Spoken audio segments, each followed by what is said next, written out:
Hi all.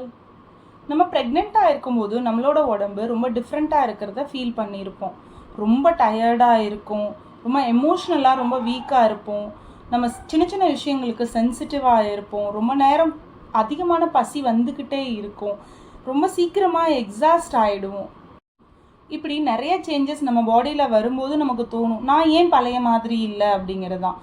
ஆனால் உண்மையிலேயே நம்ம உடம்புல என்ன நடக்குது அப்படிங்கிறது தெரியுமா? கர்ப்பங்கிறது வெறும் குழந்தைய சுமக்கிறது மட்டும் இல்லை, ஒரு புது உயிரை உருவாக்குறதுக்கு உடம்பு தன்னையே மாற்றிக்கிட்டு வேலை செய்யுது. அது என்னென்ன அப்படின்னா, உங்களோட உடம்புல இப்போ ரத்தத்தோட அளவு இன்க்ரீஸ் ஆகிருக்கும்.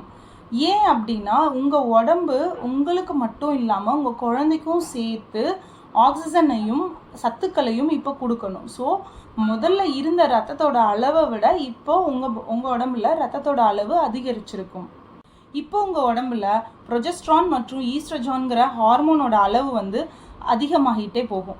அப்படி அதிகமாகிறதுனால உங்களோட தூக்கம், உங்களோட எமோஷன்ஸ், உங்களோட செரிமான கோளாறுகள், உங்களோட உடம்புல நீங்கள் டயர்டாக ஃபீல் ஆகிறதோ இல்லை எனர்ஜியாக ஃபீல் ஆகிறதோ, இது எல்லாமே அந்த ஹார்மோனல் இன்க்ரீஸ்னால தான் மாற்றங்கள் வரும்.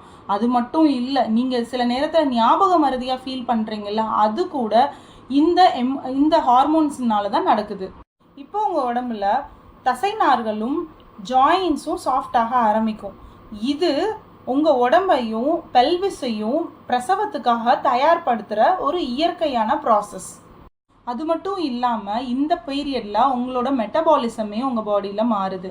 அதனால தான் உங்களுக்கு அடிக்கடி பசி வர்றது, அடிக்கடி உடல் சோர்வு வர்றது, ரொம்ப கிரேவிங்ஸ் உங்களுக்கு எடுத்துக்கிட்டு இதை சாப்பிடணும் அதை சாப்பிடணும் அப்படின்னு தோணுறது, வாமிட்டிங் சென்ஸ் வர்றது, இது எல்லாமே இந்த மெட்டபாலிசம் சேஞ்ச்னால தான் நடக்குது. இந்த நேரத்தில் உங்கள் மூளையிலையும் நிறையா சேஞ்சஸ் நடக்குங்கிறத சயின்டிஃபிக் ரிசர்ச்சில் சொல்லியிருக்காங்க.